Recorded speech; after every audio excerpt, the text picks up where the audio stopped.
दोस्तों एक बार एक व्यक्ति ऑफिस से बहुत ही थका हुआ घर आया। घर के बाहर उसने देखा कि उसका 4 साल का बेटा उसका इंतजार कर रहा था। उसे देखते ही बेटे ने पूछा कि पापा क्या मैं आपसे एक सवाल पूछ सकता हूं। व्यक्ति के हाँ कहने पर उसके बेटे ने उससे पूछा कि आप 1 घंटे में कितना पैसा कमा लेते हैं। यह सुनते ही वो व्यक्ति गुस्सा हो गया और बेटे को डांटने लगा। बेटे ने कहा कि मैं तो सिर्फ जानना चाहता हूं कि आप 1 घंटे में कितने पैसे कमा लेते हैं। जिस पर उस व्यक्ति ने कहा कि करीब 100 रुपया कमा लेता हूं।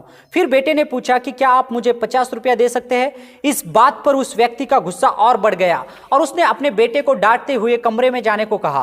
बेटा रोता हुआ कमरे में चला गया। थोड़ी देर बाद उस व्यक्ति का जब गुस्सा शांत हुआ तो वो अपने बेटे के कमरे में गया और उसे माफी मांगते हुए 50 रुपए दे दिए। बेटा बहुत खुश हुआ और तुरंत अपने गुल्लक से पैसे निकालकर गिनने लगा। उस व्यक्ति ने बेटे से पूछा कि जब तुम्हारे पास पैसे थे तो तुमने मुझसे क्यों मांगे। जिस पर बेटे ने जो कहा वो सुनने वाली बात है। उसने कहा कि पापा मेरे पास पैसे कम थे, ये लीजिए 100 रुपये, क्या आप मुझे कल अपना 1 घंटा दे सकते हैं। मैं आपके साथ में बैठकर खाना खाना चाहता हूं।